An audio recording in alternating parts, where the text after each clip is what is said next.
This is BPM, Beat Production Machine. It's an advanced urban rhythm instrument. And it's available for both Mac and Windows as a standalone plugin that also works with all the major plugin formats. Familiar drum machine programming? You got pads, recording, transport, sounds, loops.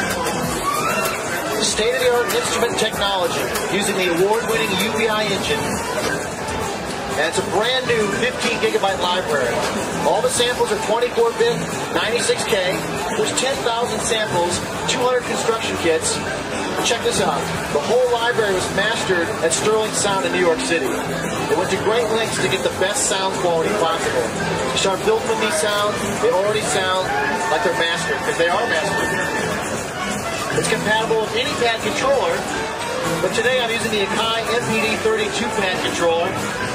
Got a great profile set up for BPM. Got your pads, knobs, transport, faders, great control.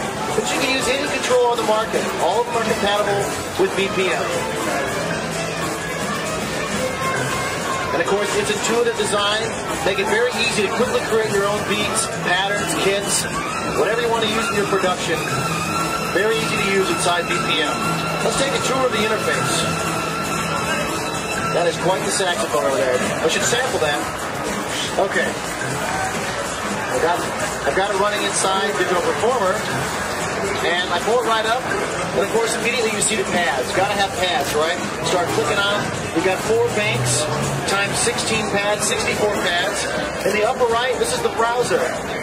Quick access to all the different sounds built in. So we've got kits and patterns, the actual, just the kits, just the patterns, loops, sounds. These are one hits.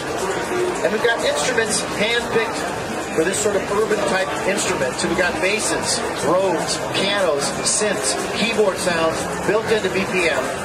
And you'll see in the user folder, it actually reads other UBI-based libraries like Mod 5.2, Ecto, Symphonic Instrument, Electric Keys. There's lots of UBI libraries on the market already compatible with BPM.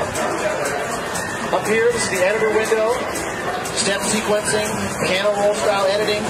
You can get to your effects, you can get to your mixers, you can create your own scenes, create your own songs. Right in the middle here, this is the synth engine.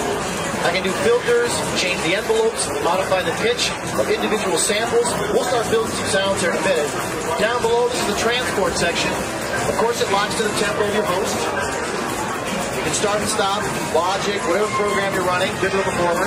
You can overdub.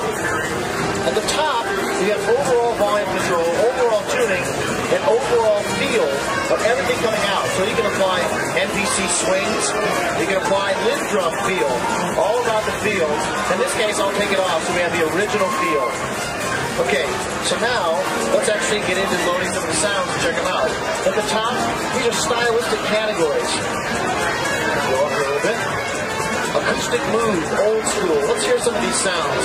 When I load a kit pattern, it puts the kit on all 16 pads, and I can have 16 different patterns playing for each kit. Let's see, let's audition here. Dark Soul, let's audition it. Let's try some other ones.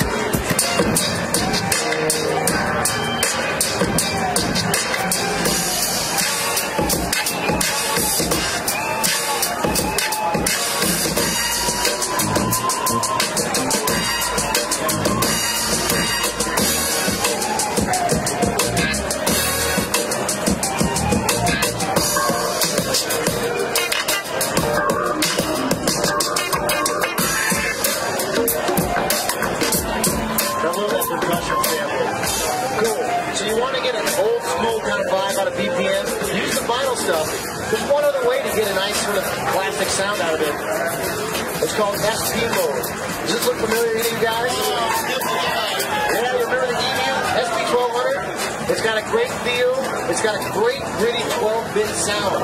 We've got an emulation mode inside BPM that gives you that sound. But check it out. Stop this. Let me play back that pattern. Now you see right here next to the bank, this little button that turns on SP mode. And we get that 12-bit thing going. sound if you want that sound. It's been used on countless records. Cool. So now we're playing with these different kits, different patterns. Let's add a bass part. Remember, we've got sounds built into this. Let's go to the rack. Inside the rack, I can have unlimited parts. I can keep adding layer upon layer. Got a fast computer. Just keep loading and loading and loading into the rack. I can put loops in there. I can put instruments. So let's go up here to the top. And I've got my instrument categories. We're going to check out some basics. So if I go to the top and I check this little box, I'm able to actually route my MIDI to whatever I highlight. So let's see what we got. Turn up the volume a little bit. And I ought to load something first. So let's do bass.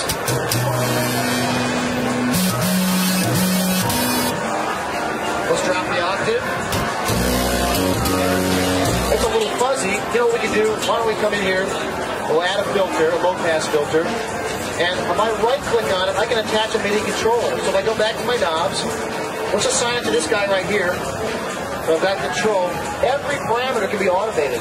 So when I play my notes in, it'll record the notes, but I can also record the automation. Everything gets recorded. Very nice. So let's add a part, and I'll come back and do a little bit of automation. So I'll hit record.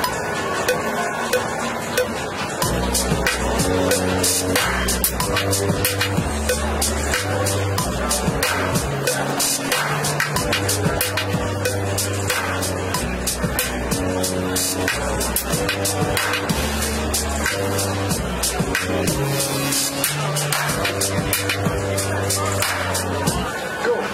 So again, showing easy to record a part.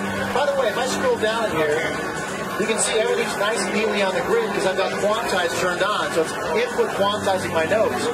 Remember how we talked about overall feel? Well, right now I can come in here and highlight these bass notes, and I can apply a groove to just those notes. So let's say you want the drum set to be real straight, but you want the bass to be kind of a certain swing value. Any of the notes can have any kind of feel you want.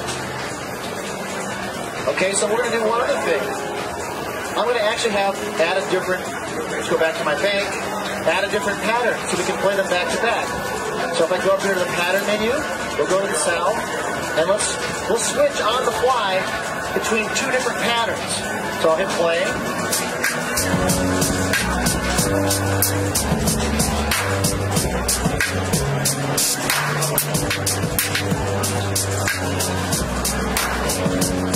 So now I'm starting to think about my arrangement, what I want to do in different sections.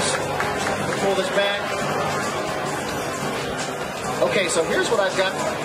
I've decided to build a performance. A performance is a snapshot of everything inside of BPM. So let's say I'm running digital performance, my buddy's running Logic. We both have BPM. I can email him my performance file. It's just a tiny little file. He gets it. He starts working on the productions. He emails it back to me. I start working on it. It's really easy to share two different sessions. It can be Mac and Windows.